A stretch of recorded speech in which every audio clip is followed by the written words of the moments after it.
I bet you think you know everything about the Revolutionary War. Look at you. So smug. So superior. You don't know the truth. That's why I'm here. I'm gonna give you the truth. It all started with the philosophies.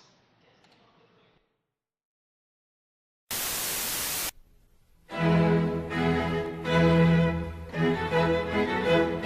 we have Mr. John Knox, our first interviewer, to explain his ideas.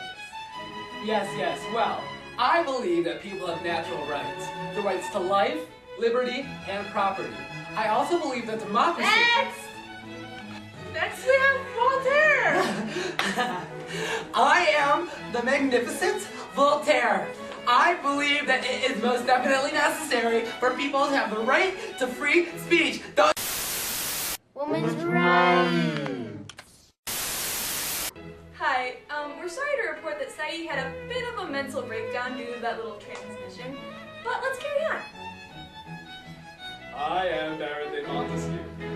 It is my belief that government should have separate branches of power in order to ensure that they keep themselves in check. And That's really interesting. Okay, next.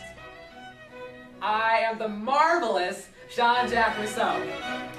It is my belief that people abide by a social contract, which means that they give up some of their rights in order to make sure that we have a stable... So, last but not least, let's talk to Emerson. I hold these truths to be self-evident! We mean to keep government out of our life! Laissez-faire is the wave of the future! Hallelujah!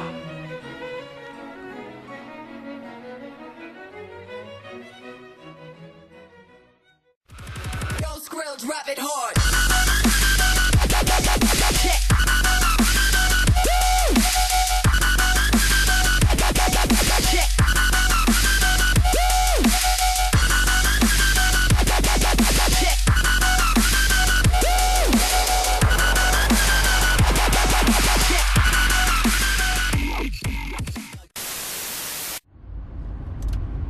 It was those beliefs that the colonists held dear to them as they revolted and created their own government. But the colonists wouldn't have even revolted in the first place if it wasn't for the many crimes Britain committed to their 13 American colonies. After 1763, Britain strained their relationships with the colonies by imposing taxes. Nice job. The start of the violence, though, was the Boston Massacre in 1770.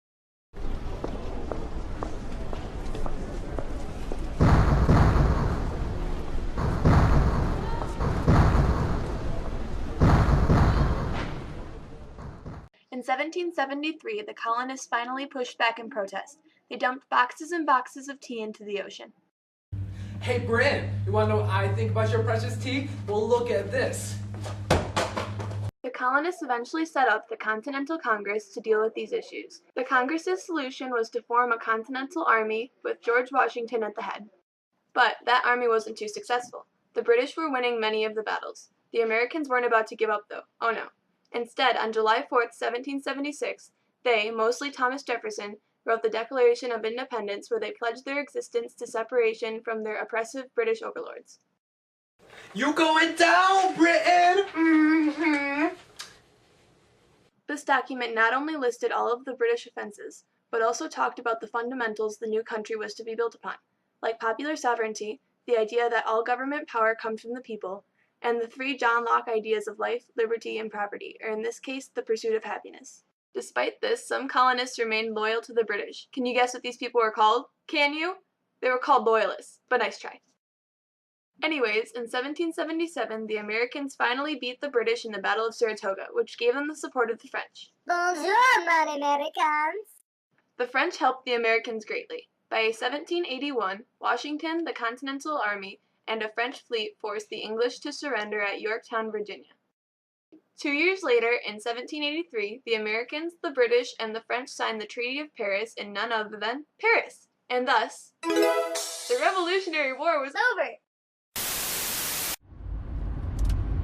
Oh, but I'm not quite done yet. The war wasn't the last of the American struggles. They were now facing the task of constructing a new, democratic government.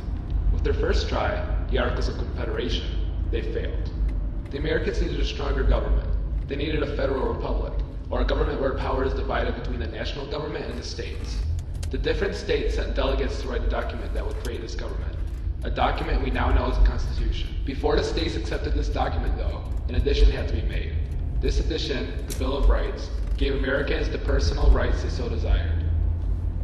The Constitution was finally ratified in 1789, and the rest is history. Unless you're talking to me, then I might include the fact that the Constitution had limited freedom, which meant that women, African Americans, and Native Americans couldn't vote, but you know,